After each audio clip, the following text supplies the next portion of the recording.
Buenas tardes, ¿cómo les va? Mi nombre es Virginia González, soy la directora del Museo Casa Rosada y estamos aquí en el cuarto encuentro sobre el ciclo de charlas primeros años.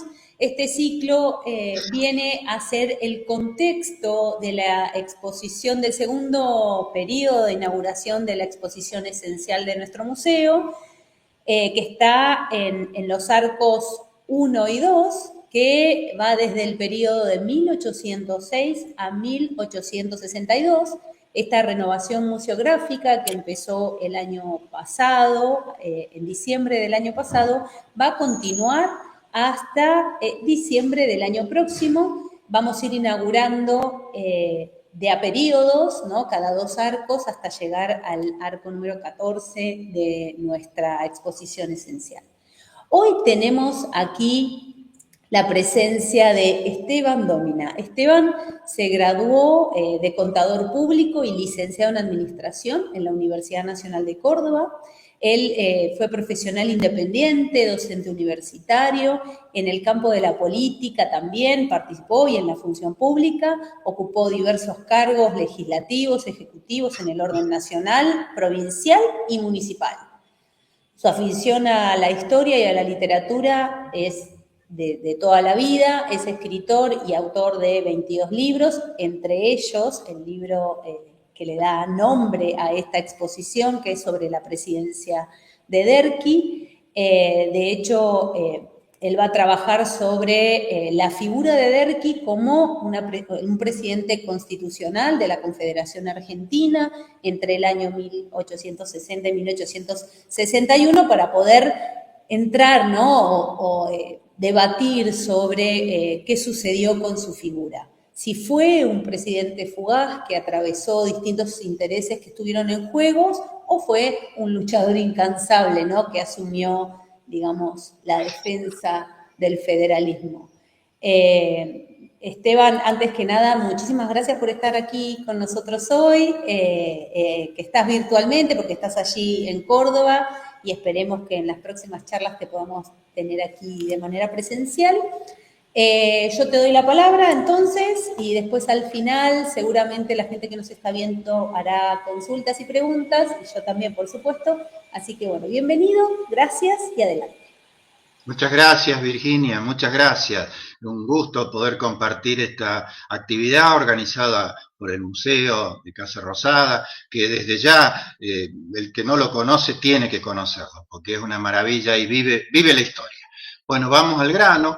El tema que me toca y por el cual fui invitado es la presidencia de Santiago Derqui, que como bien anunció Virginia, duró muy poco, en realidad, porque en marzo de 1860 y noviembre de 1861, 20 meses apenas, y era un mandato de 6 años, porque Santiago Derqui fue el segundo presidente constitucional después de la sanción de la Constitución de 1853. El primero fue Justo José de Urquiza y Santiago Derqui el segundo, pero no pudo concluir su mandato.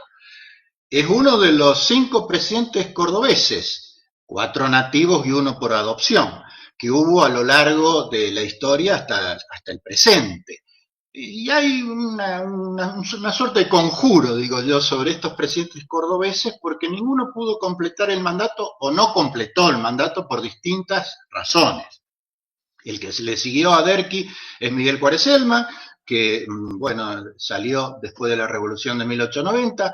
José Figueroa Alcorta fue 4 años presidente porque era vicepresidente, el siguiente, ¿no? El otro es por adopción, que es don Arturo Ilia, entre el 63 y el 66, porque él había nacido en Pergamino, pero desarrolló su carrera política en Córdoba. Y el último, Fernando de la Rúa, que también se retiró anticipadamente sin concluir el mandato. Bueno, pero vamos a enfocarnos naturalmente en Santiago Derqui. Como bien dijo Virginia, no es una figura instalada, al menos no con el mismo volumen que otros altos protagonistas de la historia argentina. Yo me atrevo a decir que es poco conocido, que incluso la gente que no tiene por qué saberlo ni ha estudiado demasiado historia, bueno, no le suena incluso que haya sido presidente de lo que era en ese momento la Confederación Argentina, después, o ahí nomás, República Argentina. Entonces, muchas veces uno se pregunta, o cabe preguntarse, mejor dicho, ¿por qué? ¿Qué le pasó a Derqui? ¿Por qué quedó en este segundo plano, en las sombras, ¿no? Bueno, vamos a ver si a lo largo de esta exposición, que va a ser sucinta, incompleta, y espero que no sea aburrida por lo menos, podamos dilucidar esta cuestión que es de interés histórico, porque ya van a ver que le tocó actuar en un momento muy, muy crucial de la historia argentina. Arranquemos diciendo dos palabras sobre su origen. Cordobés de cuna, nace en el año 1809, su papá era administrador de la estancia jesuítica de Altagracia, que después de la expulsión de la Compañía de Jesús pasó a manos particulares, y en ese tiempo su papá la administraba hasta que la compra, y no más, al cabo de al año siguiente, 1810, Santiago de Liniers, porque fue, después de al ser virrey, se instaló en Córdoba, ahí, en la estancia jesuítica de Altagracia. Los Derqui se trasladaron a la ciudad de Córdoba en ese momento. Derqui estudia en las instituciones más icónicas de Córdoba, el Colegio Nacional Nuestra Señora de Montserrat, también de origen jesuítico, se recibe allí de su ciclo, lo que sería hoy una especie secundario, en 1826, ingresa a la Universidad de Córdoba, que en ese momento era provincial, porque recordemos que las universidades en 1820 pasaron a ser dirigidas o gestionadas por las provincias, porque desapareció en 1820 el gobierno nacional. En esa Universidad de Córdoba cursa la carrera de leyes, se doctora en leyes en 1831, es abogado, y ya se involucra en las cuestiones públicas. Ese es un momento particular en Córdoba porque es la invasión, digamos, de José María Paz, que derroca a Juan Bautista Bustos, que había sido el gobernador durante toda esa década de 1820 hasta 1829. Derqui era, compartía el Ideario Federal, del cual Bustos naturalmente era el principal referente en la provincia. No obstante, simpatizaba con la figura de José María Paz, probablemente porque también era cordobés, un intelectual, además de ser militar. Tal es así que cuando en 1831 a Paz lo destituyen, o cae prisionero, mejor dicho, a Estanislao López, y se lo lleva preso a Santa Fe y corría peligro su vida, Derqui, que ya era presidente de la legislatura, o mejor dicho, legislador, un poquito después va a ser presidente de la legislatura, que se llamaba Sala de Representantes, pide al gobernador interino, que queda después a Mariano Fragueiro, que interceda ante Estanislao López para que no le quiten la vida, porque en ese momento era así la cosa. O sea que hay ahí una suerte de empatía. Ya van a ver por qué menciono esto. Enseguida lo vamos a aclarar. Derqui, después viene en Córdoba Reina Fe como gobernador, que es personero de Estanislao López, y se interrumpe bruscamente la gestión y el periodo de los Reina Fe con el crimen de Barranca Yaco, el asesinato de Juan Facundo Quiroga. Ahí se produce un momento complicado en Córdoba, después que Reina Fe finaliza su mandato, tal es así que Juan Manuel de Rosas, que ya es el poderoso gobernador de Buenos Aires, pide que se los remitan a los hermanos Reina Fe a Buenos Aires para ser juzgados, y de hecho eso va a pasar por el crimen de Barranca Yaco. Y ahí en ese momento, en esa confusión, en esa ambigüedad que se produce, había distintas intenciones. Estanislao López, que es un referente federal muy fuerte, gobernador de Santa Fe, pierde la hegemonía en Córdoba que cuando se van los Reina Fe.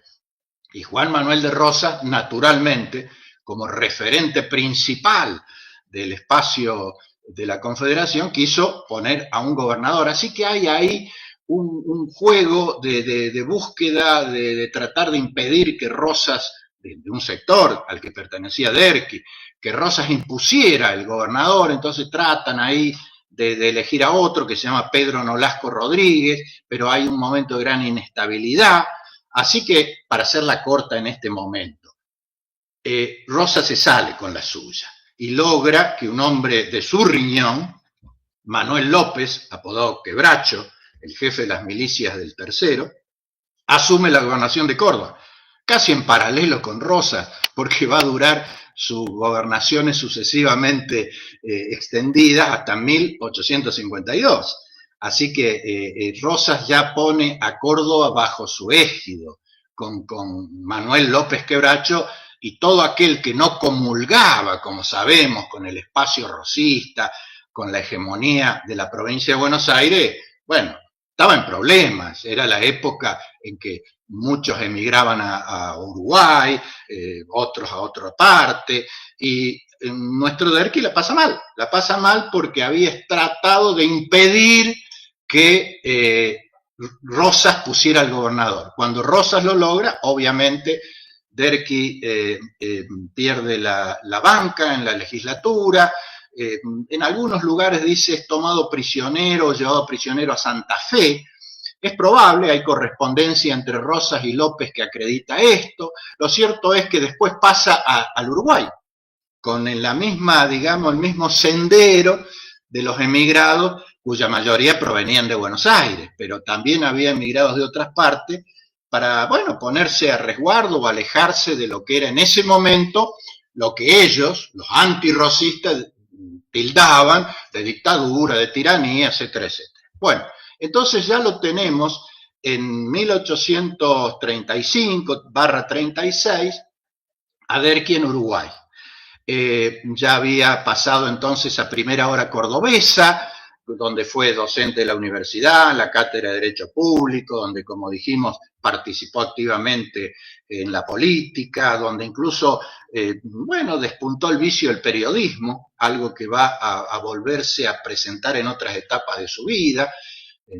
Publicaba una hoja, un periódico que se llamaba Córdoba Libre, donde ya exponía el ideario federal, pero voy dejando pistas. El ideario federal desde una posición liberal, o sea, no el federalismo duro de los caudillos, sino un federalismo de otras características, ¿no? Que eso lo va a acompañar durante toda su vida. Bueno, lo tenemos en Uruguay. En Uruguay están todos los emigrados, la gente que, como dijimos, se reunía ahí que lo único que los unificaba era ser opositores de Rosas. Después había de todos los colores y para todos los gustos. Lo cierto es que él toma contacto allí en Uruguay con Fructuoso Rivera. Fructuoso Rivera es uno de los dos grandes referentes de esa época de la ya República Oriental del Uruguay, porque recordemos que la antigua Banda Oriental se convierte en país independiente después de la guerra con el Brasil, donde en la mesa de negociaciones se termina aceptando que en lugar de reintegrarse a lo que eran las Provincias Unidas, que siempre lo fue Uruguay, se convierte en Estado independiente. Y Fructuoso Rivera era el líder de uno de los dos grandes partidos, el Partido Colorado, enemigo de Rosas, porque el presidente y referente, que había sido expresidente y referente del Partido Blanco, el ligado a Rosas, es Manuel Oribe. Y ahí había una interna feroz entre Rivera y Oribe. Entonces Rivera, presidente, estamos en 1838, está amparando a los emigrados y Derqui toma o establece una relación muy cercana con Rivera, tal es así que en un determinado momento Rivera le encomienda a Derqui una misión diplomática ante la provincia de Corrientes. Y ahí nos vamos un ratito al litoral, 2 palabras nomás para entender el contexto de ese momento. Estamos alrededor de 1840. Había partido desde Uruguay Juan Lavalle, que después de haber abandonado la presidencia fugaz, esa que ejerció hasta fusilar a Manuel Dorrego, estaba instalado con su familia ahí en Uruguay, y la Comisión de Emigrados, con el apoyo de las potencias de Francia, de Inglaterra, lo convencen de volver a incursionar en las armas y dirigir un ejército que en 1840 trata de derrocar a Juan Manuel de Rosas. Ese ejército es trasladado a la provincia de Entre Ríos, pero la idea de Lavalle era seguir a Buenos Aires, no era quedarse en el litoral. Allí incluso Derqui va a tener noticias frescas de todo esto, porque además en Uruguay estaba Paz, José María Paz, después de haber estado prisionero, había logrado que le dieran una especie de libertad condicional en Buenos Aires y se fuga, se huye, digamos, a Montevideo sin autorización, quiero decir, el gobierno de Buenos Aires, y es cuando Lavalle inicia esta campaña hay una posibilidad que José María Paz se sume. Digo porque Derqui está presente como en la segunda línea de todo esto que estoy contando. Finalmente Lavalle y Paz, que eran de personalidades muy diferentes, no se entienden. En 1840 Lavalle se va cruzando el Paraná para el lado de Buenos Aires y inicia su campaña, y José María Paz se va a Corrientes convocado por Pedro Ferré, el entonces gobernador de Corrientes, Corrientes muy enfrentada con Buenos Aires, una plaza antirrosista, Corrientes, para que Pedro Ferré lo quiera a José María Paz para aprovechar su experiencia y que le organice un ejército. Entonces, Fructuoso Rivera, que estaba muy al tanto de todo esto, vecino de esa zona, le pide a Derqui que vaya se presente en Corrientes y establezca un acuerdo con Pedro Ferré, porque había toda una cuestión regional. Inclusive en algunos textos ustedes van a encontrar con que cabe la conjetura de que querían armar una confederación, digamos, apartada de lo que era en ese momento la Confederación Argentina, donde podría haber intervenido Paraguay, las Misiones, Río Grande do Sul, todo un sector que era en ese momento una zona de altamente inestable, ¿no? Bueno, lo cierto es que Derqui va a Corrientes, establece este vínculo con Pedro Ferré, y llega a Corrientes José María Paz, porque convocado por el gobernador para armar un ejército. Allí se reencuentran, posiblemente Paz sabía que Derqui había tenido ese gesto, ahí lo recupero, de allá, de 1831-32, cuando pidió por su vida, cordobeses ambos, en fin, se entendieron, y Derqui, designado por Pedro Ferré como asesor de la guerra, o del ejército, también va a ser las veces de secretario de José María Paz. O sea, se establece ahí un vínculo que vamos a ver cómo se va a sostener en los años que siguen. Vamos rápido ahora, entonces, ¿qué pasa con esto? El ejército que arma Paz, porque Lavalle le va muy mal, Lavalle termina su campaña militar de la peor manera, con las derrotas de Quebracho Herrado y Faimalá, incluso pierde su vida allá en San Salvador de Jujuy, todo eso en 1840-41. Entonces, vuelve a quedar la oposición sin una herramienta militar para enfrentar a Rosas, y es lo que va a tratar de proveer Corrientes vía José María Paz. Paz, con su sabiduría y profesionalidad, arma un ejército importante y logra una victoria muy importante que despierta o renueva, digamos, la expectativa del antirrocismo, que es Caaguazú, en 1841. Derqui lo está acompañando, está al lado de Paz, inclusive hace lo que Paz le pidió que hiciera otra vez un periódico o una hoja, digamos, para, en fin, comunicar sus actividades, sus expectativas, todo eso. Así que ya esa relación ya se hace muy importante. Después pasan a Entre Ríos, donde logran ahí también en un momento de inestabilidad estar muy cerca del gobierno, de hacerse el gobierno de Entre Ríos, pero claro, hay una figura emergente que lo va a impedir, que es Justo José de Urquiza, y que no es gobernador, es un Urquiza que va a tratar de recuperar la provincia de manos de quien él consideraba unitarios, sobre todo porque Urquiza en ese momento pertenecía al espacio rosista y Juan Manuel de Rosas quería recuperar como fuere, sobre todo Entre Ríos, que respondía a su espacio. Lo manda a Manuel Oribe, ¿se acuerdan que les dije? Manuel Oribe, la interna con Fructuoso Rivera. Como Fructuoso Rivera estaba bancando, digamos, a esta operación que había en Entre Ríos, de los, entre comillas, unitarios, Rosas, lo que lo había designado comandante del Ejército Federal a Manuel Oribe, y le dice, vaya urgente, después de haber liquidado a Lavalle, vaya urgente a Entre Ríos a recuperar la provincia. Así que es un momento muy, muy, muy caliente, donde las cosas no le van bien a, digamos, a Paz ni a Derqui, porque con Pedro Ferré se desentienden, también con Fructuoso Rivera. En este momento hay que, para terminar de entender el panorama político, meterse un poco en las personalidades y las difíciles relaciones personales, cómo las cuestiones de, si se quiere, de mezquindades o de distintos caracteres influyen en las decisiones y malogran esfuerzos colectivos como este. Lo cierto es que acá Paz y Derqui se retiran. Pedro Ferré es como que le suelta la mano en el sentido que dice, bueno, no, porque piensa que José María Paz puede hacer lo mismo que hizo Lavalle en lugar de quedarse a defender ahí la provincia, etcétera, etcétera. Lo cierto es que estamos, año 1842, Paz y Derqui vuelven a Montevideo y se instalan en Montevideo.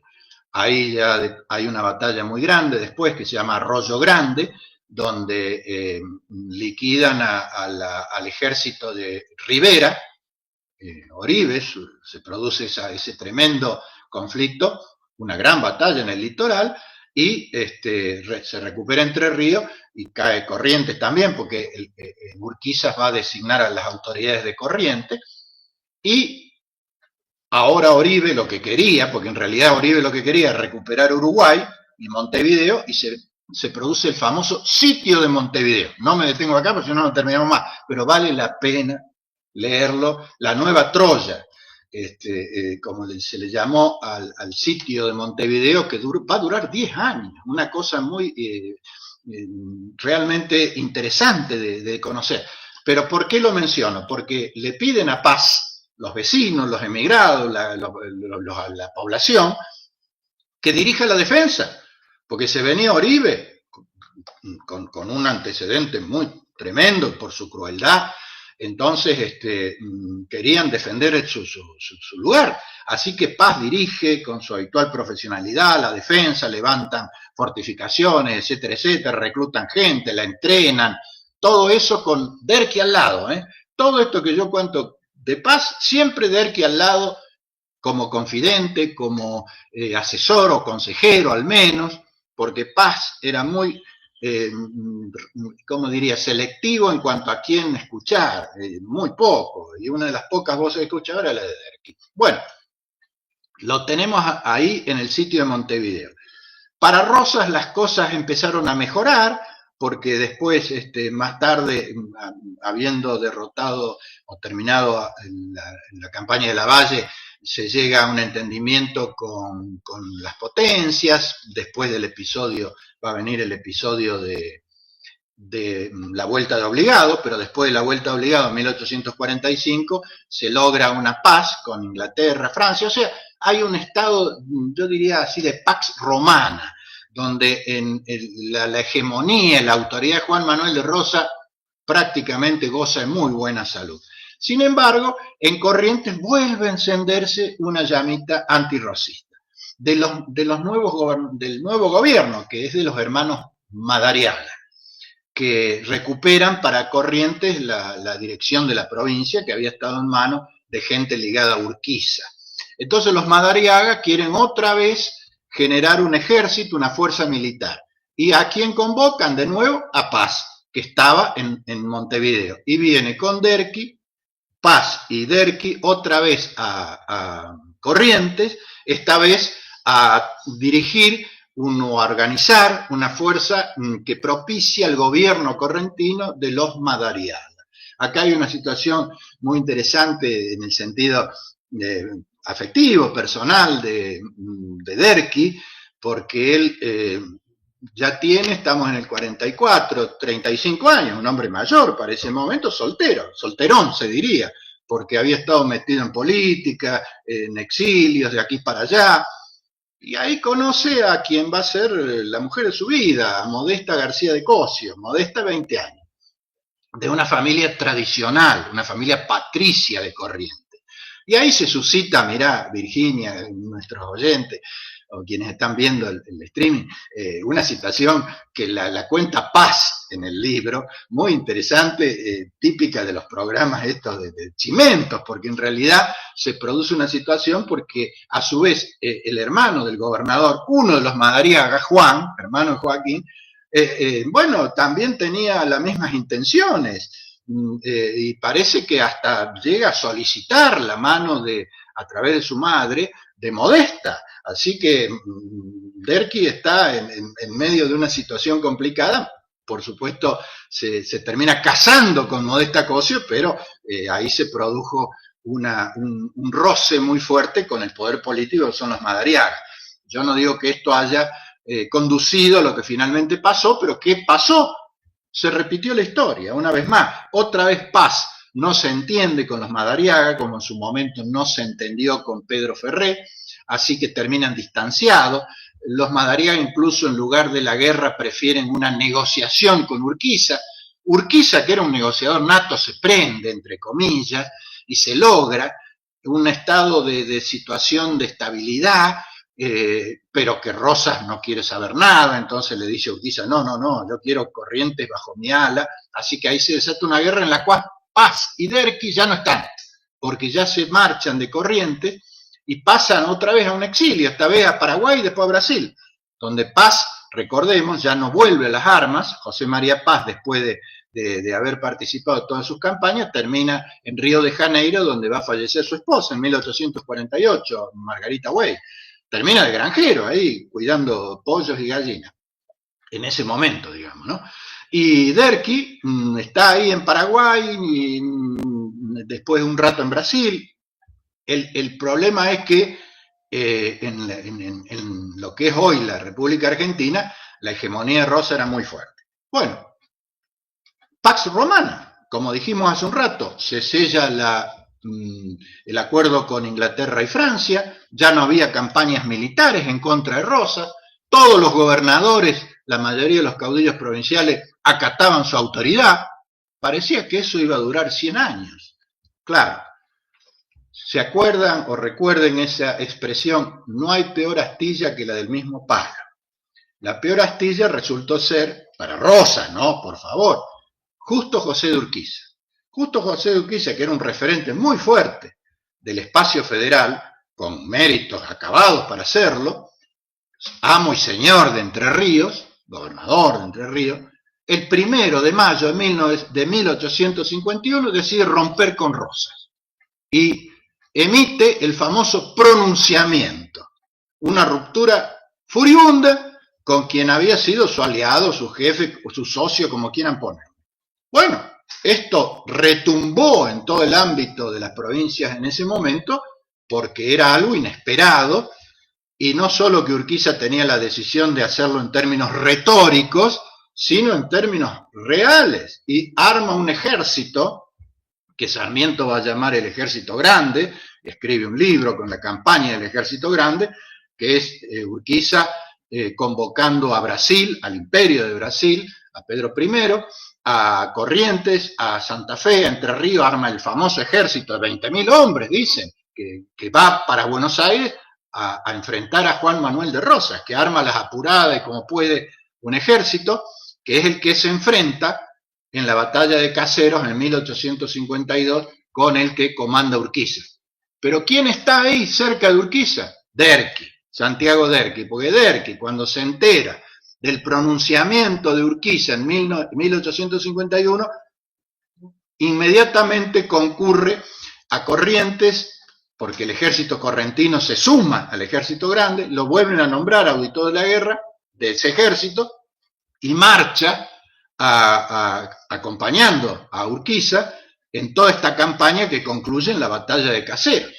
Así que ahí lo tenemos a Derqui ahora asociado a un nuevo referente, ya no a José María Paz, que como dijimos todavía está en Brasil, retirado completamente, sino de Justo José de Urquiza, que es la nueva estrella que va a brillar en el firmamento político argentino.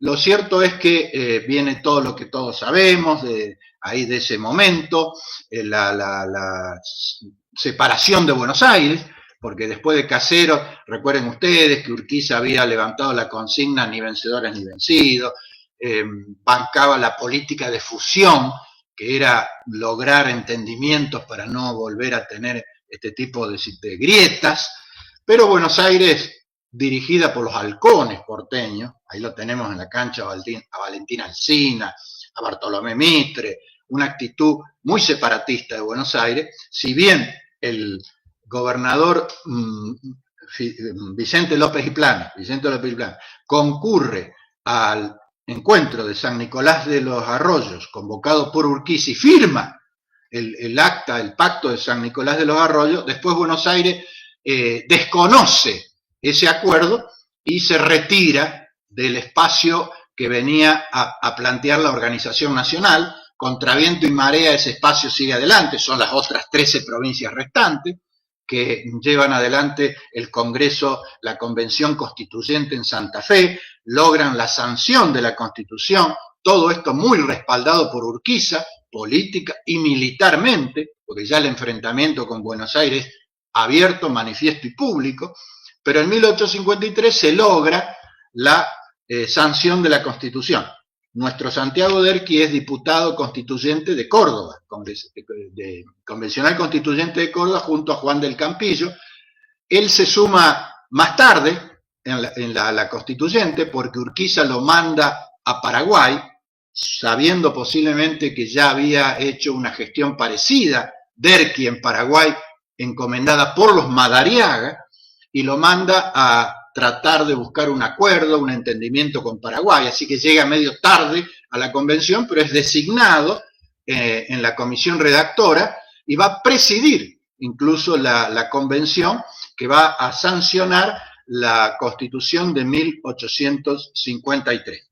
No nos vamos a detener en esto, porque si no, no llegamos al final. Bueno, vamos acercándonos entonces ahora rápidamente, en los minutos que nos quedan, a la presidencia de Derqui, que duró poco, 20 meses. ¿Qué pasó?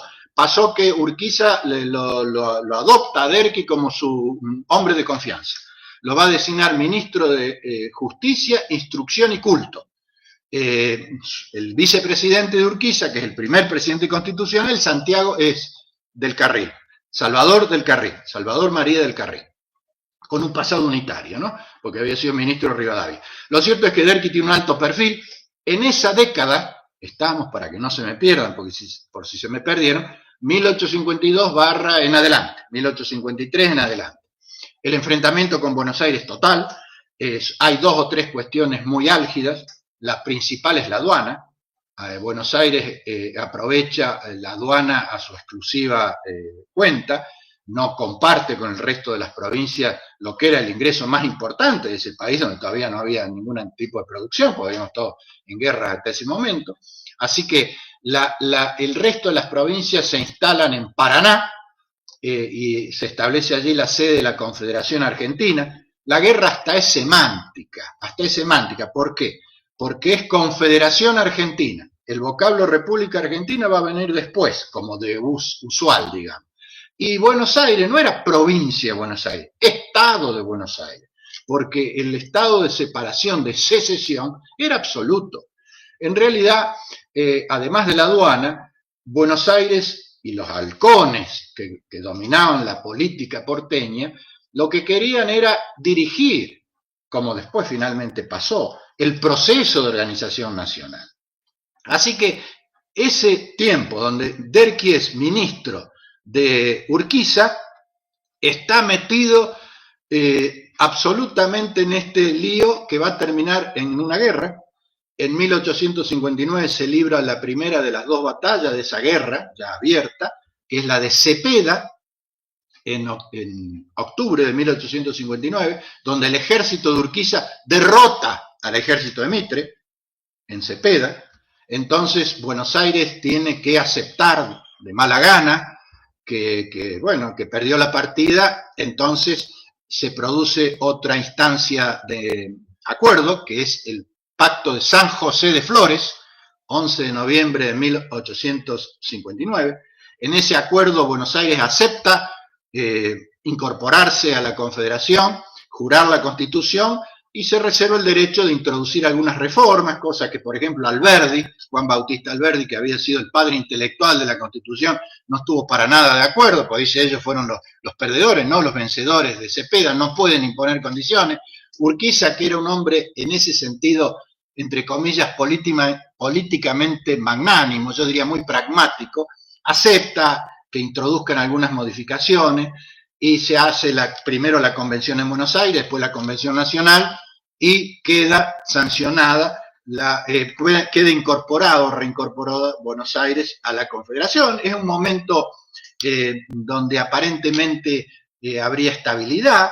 Ahí es cuando Derqui termina siendo candidato para reemplazar o suceder a Justo José Urquiza. Hubo una interna en el espacio urquicista entre Del Carril, el vicepresidente que quería ser, y Derqui, que era el candidato, digamos, in pectore de Urquiza, como finalmente se confirma cuando el colegio electoral lo elige por amplio margen, porque recuerden ustedes que había colegio electoral, y Derqui se convierte en presidente, que asume el 5 de marzo de 1860. ¿En qué momento? Bueno, como dijimos, un momento de alguna estabilidad, porque incluso se había logrado algún acuerdo sobre el tema de la aduana, para que Buenos Aires comparta, aunque sea una parte, de las rentas de aduana.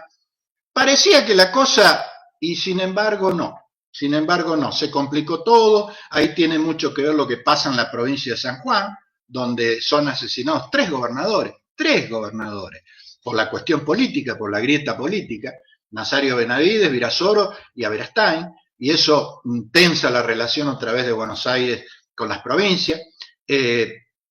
Hay una cuestión ahí con la elección de los diputados nacionales que no son aceptados por el Congreso Nacional de Paraná, por la Cámara, porque no reunían teóricamente los requisitos.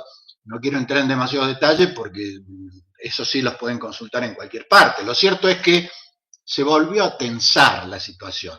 Yo estoy convencido de que más allá de las cuestiones que había, estas que someramente hemos mencionado, San Juan, la elección de los diputados nacionales, la aduana, etcétera, etcétera, siempre estuvo la intención de Buenos Aires, a través de sus principales referentes, de conducir, de dirigir, de manejar la organización nacional. No les gustaba que las provincias tuvieran esa potestad. Así que se vuelve a complicar, a pesar de que en el medio pasan algunas cosas. Mitre lo invita a Urquiza y a Derqui, ya presidente Derqui, a Buenos Aires a festejar el 9 de julio de 1860, allí hay fastos de toda índole, parecía que la cosa estaba bien. Después Urquiza hace lo propio en el Palacio San José, en Concepción del Uruguay, donde tenía su residencia. Sin embargo, todo se va por la borda y se vuelve a sonar el clarín de guerra, como quien dice. El diálogo se interrumpe. La afinidad que empezó a manifestar Derqui con Mitre, que también se conocían, recordemos hace un rato hablamos del sitio de Montevideo, bueno, ahí Derqui estuvo compartiendo esos días con Mitre, en Montevideo. Así que era una vieja relación, y yo diría de alguna empatía. No era personal la cuestión, por eso vuelvo a lo mismo, era absolutamente una cuestión de poder. Derqui no tenía el poder suficiente, era el tercer hombre, esto lo subrayo, siempre le tocó ser el tercero. El tercero en cuanto a qué, en una grieta de dos referentes muy fuertes, en este caso Mitre y Urquiza. Así que él no logra, pese a sus intenciones y su voluntad de mantener las cosas, no lo logra. Hay una segunda batalla que se llama Pavón, en 1861, donde aparentemente hay conjeturas de toda índole. La batalla estaba siendo propicia otra vez para Urquiza, frente al ejército profesional de Mitre, y sin embargo en determinado momento Urquiza se retira con la poderosa caballería entrerriana y deja el triunfo a merced de Mitre, con lo cual el federalismo, la confederación, se cae como un castillo de arena, porque al retirarse Urquiza y dejar a Mitre la posibilidad de extender su poder al resto de las provincias, cosa que sucedió de un modo, yo diría, hasta brutal, Bueno, y por supuesto, Santiago Derqui queda, como vulgarmente se dice, colgado del pincel, porque sin el respaldo político de Urquiza y sin, sobre todo, contar con una fuerza militar suficiente, no le queda más remedio que intentar alguna resistencia que no lleva a ningún lado, y en noviembre, el 5 de noviembre de 1861, se retira, se va a Uruguay como exiliado, no renuncia. Ustedes van a ver en muchos textos que dice renunció. No, no renunció. Le manda una carta a Juan Esteban Pedernera, el puntano, un héroe de la guerra de independencia, que busque con Urquiza el modo de resolver el problema, pero no envía una renuncia formal. Está un tiempo en Uruguay, Mitre se queda con todo, porque en 1862 asume la presidencia, que va a extenderse hasta 1868 y va disciplinando las provincias con fuerzas militares y ejércitos que despacha a todas las provincias. Y entonces redondeo con qué pasa con nuestro Santiago Derqui. Nuestro Derqui está un tiempito en Uruguay, muy en condiciones paupérrimas. De allí vuelve a Corrientes, donde está Modesta, su esposa, donde tiene sus hijos, donde ya hay varios de sus hijos, fueron 6, 3 mujeres y 3 varones, y no la pasa bien en Corrientes, porque se producen situaciones allí donde le dicen que va a ser juzgado y una serie de cuestiones, así que se vuelve a retirar a Montevideo.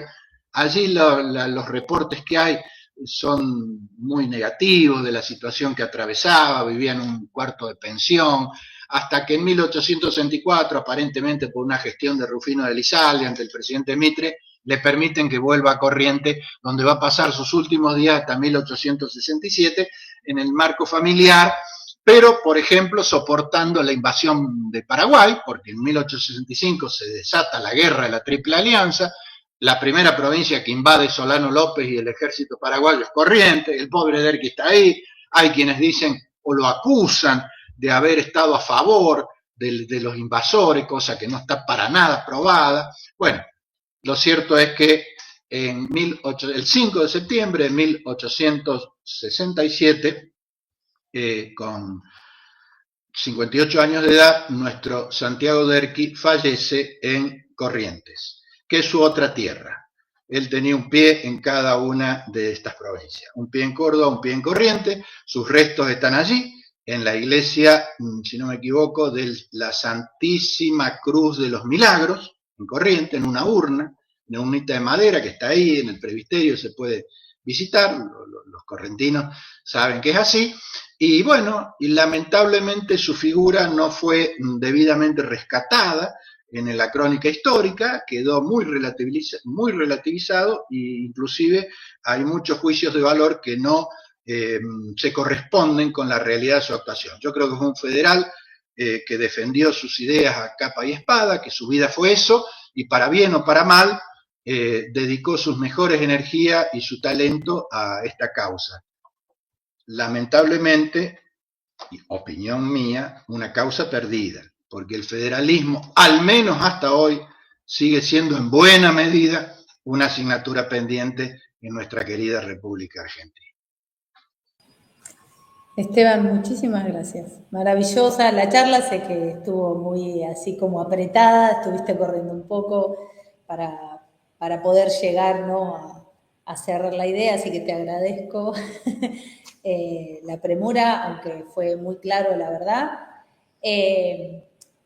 Tengo varias preguntas, bueno, que te voy a ir haciendo de las personas que participaron del vivo, pero lo que veo es, más allá de la figura de Derqui, bueno, lo charlamos siempre con el coordinador de investigación y con las chicas Nancy y Lorena del área de investigación, que no solamente Derqui, sino hay varias figuras, por lo menos desde el centralismo de Buenos Aires, que han sido de alguna manera silenciadas o no han sido tan destacadas en la narrativa histórica de Argentina, y creo que esta es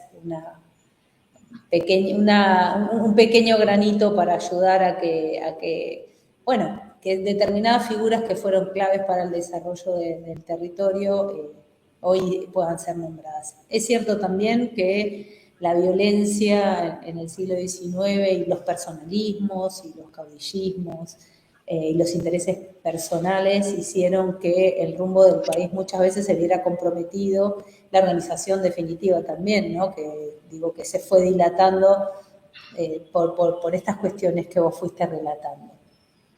Antes de pasar a las preguntas, te voy a comentar que hay un chico que se llama Santiago Gómez, que es bibliotecario en Barracas y que te solicitó la donación de una obra, dice Santiago, sobre el presidente Derqui, y que vos le enviaste 2 ejemplares, así que te agradece muchísimo que se lo hayas enviado. Por favor.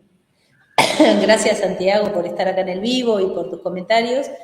Bueno, hay muchas preguntas, igual quedan en el vivo por si después las querés chequear. Por ejemplo, el grupo Museonautas pregunta esto, ¿no? Que algo que ella lo preguntó al principio, pero bueno, después lo respondiste. Pero lo que pregunta es si realmente es cierto que Derqui fue una figura intermediaria entre Mitre y Urquiza. Sí, trató de trató de arrimarlo. Por eso digo el tercero en discordia. Lo que pasa es que había entre Mitre y Urquiza un resquemor muy grande, no lo logró. Urquiza yo creo que tenía la decisión de dejar que las cosas fluyeran, como quien dice. Entonces no jugó fuerte en esa última etapa. Tal es así que hemos dicho que la batalla de Pavón se la termina ganando, entre comillas, Mitre, porque Urquiza así lo decide, podríamos decir. Así que no logró ahí Derqui que se produjera ese espíritu, se plasmara ese espíritu de unión nacional, porque la quimera, Virginia, el objetivo máximo era la unión nacional, que se va a lograr después a alto costo. Bueno, pero también esto vos lo dijiste, ¿no? El que tenía el poder, no solamente el carisma, él tenía el poder de la tropa, es el que tenía el poder finalmente, ¿no? Porque Derqui, cuando Urquiza se retira, al no tenerlo, quedó debilitado, como vos dijiste. Totalmente. Bueno, Libertad pregunta, ¿por qué Derqui presidente? ¿De dónde viene esta elección y quién lo designa? Bueno, Derqui, también lo respondiste. No, yo sí, 2 palabras, yo creo que era el candidato inspector. Urquiza nunca lo dijo, ¿no? Urquiza era pragmático, manejaba muy bien la política, y nunca dijo mi candidato es Derqui, pero hizo todo para que finalmente la candidatura y la presidencia recayera en Derqui. Derqui no tenía peso propio, no tenía estatura política suficiente para ser candidato por sus propios medios, y Derqui lo reconoce. Yo en el libro transcribo las cartas de respeto, hasta de devoción que Derqui le manda a Urquiza.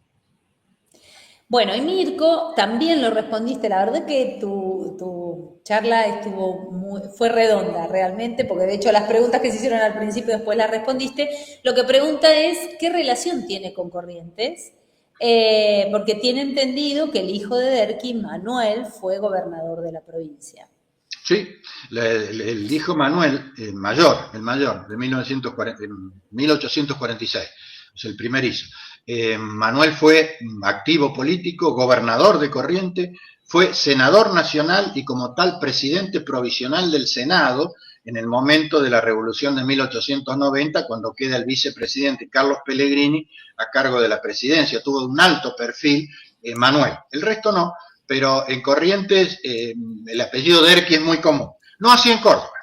En nuestra Córdoba, yo lo repito como loro, lamento que la figura de Derqui esté tan desteñida como estuvo la de Juan Bautista Busto, hasta no hace tanto, recién ahora se lo está recuperando a Juan Bautista Busto. A Derqui todavía eso es una asignatura pendiente. En la nomenclatura urbana, ustedes vieron, Virgi, que es algo donde se refleja, digamos, el prestigio, la fama, la popularidad, como quieras, de los próceres. Bueno, Derqui tiene una calle de pocas cuadras en el barrio de Nueva Córdoba, nada más. Cuando todo el resto, qué sé yo, José María Paz, que es otro alto referente cordobés, tiene lo que vos quieras, avenidas, calles, escuelas, etcétera, etcétera, etcétera. O sea, en una palabra, Córdoba está en deuda con Santiago Derqui. Bueno, y justamente de eso viene la última pregunta o comentario de Mirko, que la historia de Córdoba es fundamental para comprender la historia nacional. hay una deficiencia en materia de historia regional, hay que construir historias desde las provincias. Así que, Sí, sí, Córdoba siempre estuvo en el centro de la política como una provincia muy importante, con todo respeto por las demás, por muchos factores, posiblemente por su prosapia de la época de los jesuitas, la universidad, bueno, estuvo presente en toda la época por su ubicación geográfica en el centro del país, es la única provincia que limita con otras 7, y un espíritu de rivalidad con Buenos Aires. Esto no lo podemos ocultar, hubo históricamente y sigue habiendo una cierta rivalidad con Buenos Aires que siempre la hizo protagonista. En ese momento de la Confederación Argentina, que es el que evocamos hoy, de Santiago Derqui, Córdoba jugó muy fuerte en ese gobierno de Paraná, con figuras, además de Derqui, muy importantes, Mariano Fragueiro, Juan del Castillo, Mateo Luque, que fueron después gobernadores de Córdoba. O sea, Córdoba apostó muy, muy fuerte. También así después pagó una alta factura, porque cuando Urquiza dejó las provincias libradas a su suerte, Mitre fue implacable con Córdoba, ¿no? Mandando a Wenceslao Paunero, que era uno de los generales del ejército que arrasaba lo que encontraba a su paso. bueno, y sin embargo, luego de eso, Sarmiento también pone un pie allí, digo, establece el observatorio, establece la Academia Nacional de Ciencias, Sí, la, para la bien. exposición internacional, digo, después Sí. Sarmiento le quiso cambiar el look colonial, hispánico, eclesiástico a Córdoba y lo hace muy bien, trae el ferrocarril. Incluso, sí, bueno, de ahí viene también después la exposición, ¿no? Pero digo, Paunero después incluso de devastar, lleva él mismo colecciones para los museos en Córdoba. Sí, claro. Cuando la cosa ya se estabilizó, ¿no es cierto? Sí. Bueno, Esteban, bueno, te tenemos comprometido para la próxima etapa de renovación de la exposición, que vengas a darnos una charla sobre los siguientes presidentes cordobeses al museo, ¿eh? Ojalá así sea. Ojalá así sea, así podemos aportar un granito de arena. Como bien dijiste, voy a rescatar, Virginia, si tengo un minuto más, una cosa muy importante que dijiste, que es, bueno, aportar al conocimiento de las figuras que tienen menos relevancia mediática, por decirlo, en la bibliografía histórica, porque los argentinos en general, bueno, hay unanimidad, la unanimidad es muy escasa alrededor de los próceres, porque salvo 2 o 3, San Martín, Belgrano, el resto ya empieza a dividir la biblioteca, ya no hay una opinión unánime, ya hay lado B, y entonces, qué sé yo, gigantes de la historia como Sarmiento tienen lado B. Entonces, y ni hablar de aquellos que quedaron medio al costado, que ayudan a entender la realidad. Por lo último, y te demoro 10 segundos más, el lema de todas mis redes, invito a tu audiencia, a quienes nos están siguiendo, que les interese profundizar en alguno de estos temas, estamos en todas las redes. En Facebook, en Instagram, en Twitter, y tenemos una página también en la web. Digo esto ¿por qué? Porque el lema de nuestras redes, el lema es... Pero decinos las redes. Esteban Dómina, ustedes ponen, sí, Esteban Dómina en Google y les tiran los libros, las redes, todo, ahí están todos los contactos. Y hay una página web que es estebandomina.com.ar, que es la que abre todo eso. Pero lo que te quiero decir y comentar, Virgi, es que el lema nuestro es conocer el pasado para iluminar el presente. Conocer el pasado para iluminar el presente. ¿A qué me refiero? 2 palabras. A no conocer la historia como una cuestión intelectual, digamos así, de cuántos sé, cuántos nombres, cuántas fechas. No, porque los argentinos, prometo terminar, los argentinos somos campeones mundiales de tropezar con la misma piedra. No con otra, con la misma. Y nos viene pasando a lo largo de nuestra joven historia. Entonces es hora que aprendamos de los errores del pasado, para que cuando aparezca la piedra, que siempre está, seamos capaces de eludirla y tener el futuro, el presente y el futuro que nos merecemos y que soñaron los padres fundadores. Excelente. Yo, y solo una cosita más que sumo a lo que estabas diciendo, creo que nutrir las discusiones, que investigadores, historiadores puedan seguir escribiendo sobre la figura de Turki, la figura de Urquiza, la figura de Vicente López, y que podamos tener un análisis crítico de estas figuras es lo que nos va a servir a nosotros para iluminar este presente. Así que comparto absolutamente lo que acabas de decir, Esteban. Muchas gracias. Muchas gracias a vos. Bueno, te mando un abrazo, aunque sea virtual, desde este lado de la pantalla. Y bueno, nos estamos viendo en la próxima conferencia. Sí, Un señor. abrazo.